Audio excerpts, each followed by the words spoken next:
हिंदी साहित्य आधुनिक काल, नाटक एवं रंगमंच से संबंधित अति लघुत्रात्मक महत्वपूर्ण प्रश्नों की श्रृंखला हम यहाँ पूरी कर रहे हैं, जिसका ये दूसरा भाग है।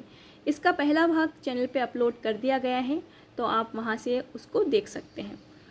तो हमारा अगला प्रश्न है प्रश्न नंबर 12। निष्पक्ष पत्रकारिता को संबोधित कौन सी एकांकी आपके पाठ्यक्रम में है? कौन सा एकांकी है जो निष्पक्ष पत्रकारिता की बात करता है? तो वो है डॉक्टर धर्मवीर भारती द्वारा रचित आवाज़ का नीलाम, जो कि एकांकी सौरभ का अंतिम एकांकी है। और इस एकांकी में आवाज़ क्या है? एक पत्रिका है जो दिवाकर द्वारा निकाली जाती है और अंत में उसका वो नीलाम करते हैं और बिजोरिया सेठ को वो बेच देते हैं।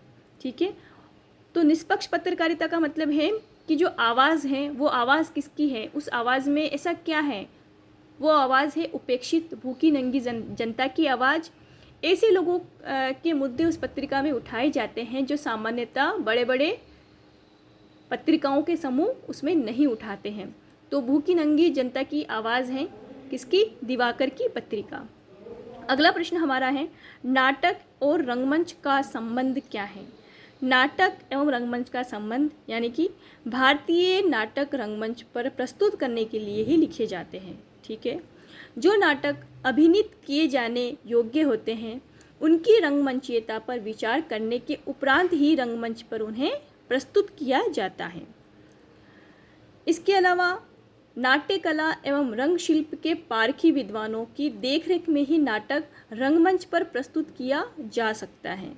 संस्कृत में शूद्रक द्वारा रचित मृच्छकटिकम उच्च कोटि का नाटक है, जो रंगमंच की दृष्टि से पूर्ण रूप से उपयुक्त नाटक है। ठीक है, अगला प्रश्न है, नाटक का सबसे मुख्य तत्व कौन सा है?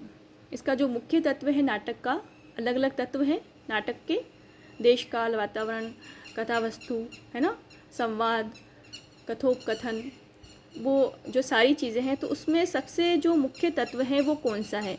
तो नाटक का सबसे मुख्य तत्व कौन सा है? अभिनीयता या एवं रंगमंचीयता, यानी कि नाटक की रचना रंगमंच के लिए की जाती है, अतः अभिनीयता एवं रंगमंचीयता नाटक का प्रमुख तत्व है।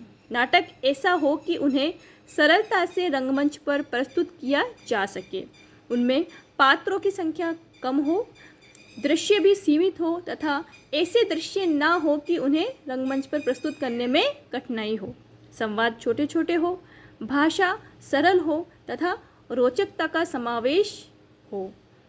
तो कुल मिलाकर नाटक ऐसा होना चाहिए जो दर्शकों के हृदय में रस का संचार करे, तो वो ही सफल नाटक है। यानी कि नाटक के प्रमुख तत्व हम क्या लिखेंगे यहाँ पर?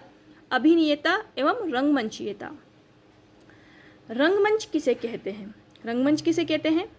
देखिए, जो रंगमंच का अभिनय से गहरा संबंध है और विद्वानों ने रंगमंच से संबंधित अनेक निर्देशों का विधान अपने ग्रंथों में किया है। तो रंगमंच जहाँ बनाया गया हो उसे प्रेक्षागृह या नाट्यशाला कहा जाता है। ठीक है, आचार्य भरत मुनि ने 3 प्रकार के नाट्य मंडल बताए हैं, आयताकार, वर्गाकार और त्रिभुजाकार। ये तीनों पुनः 3 उपभेदों में विभाजित किए जाते हैं, ज्येष्ठ, मध्य और कनिष्ठ।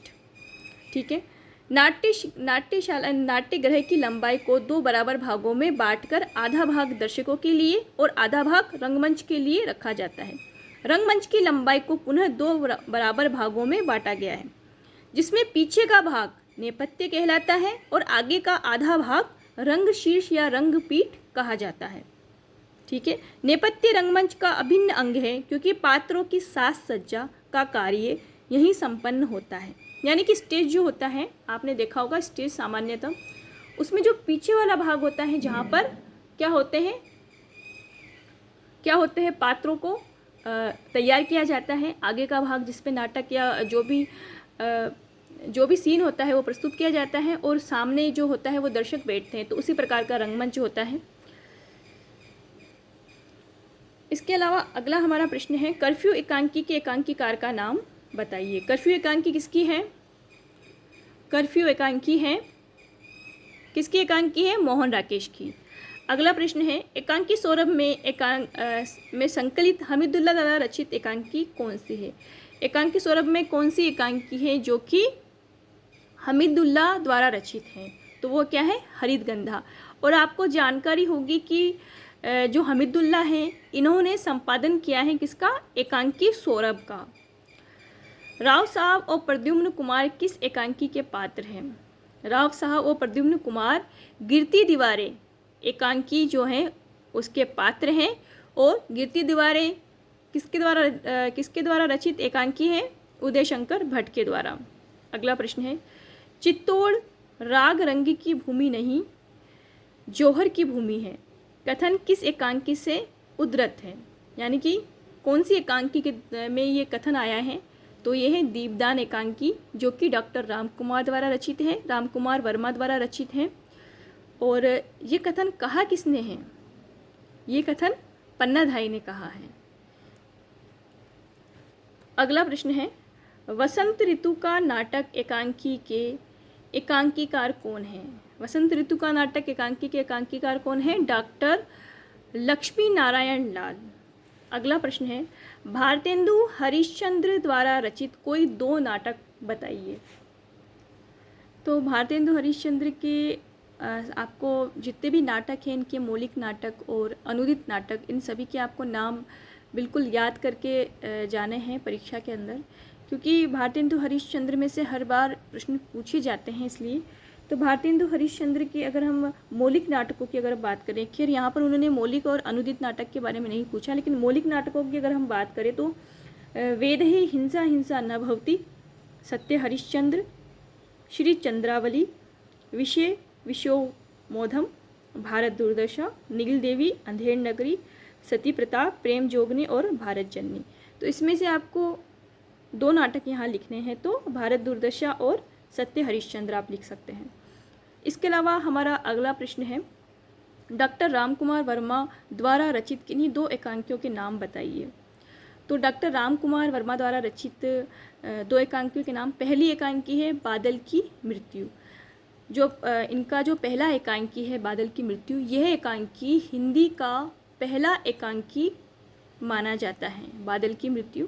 दूसरा इनका एकांकी है पृथ्वीराज की आंखें।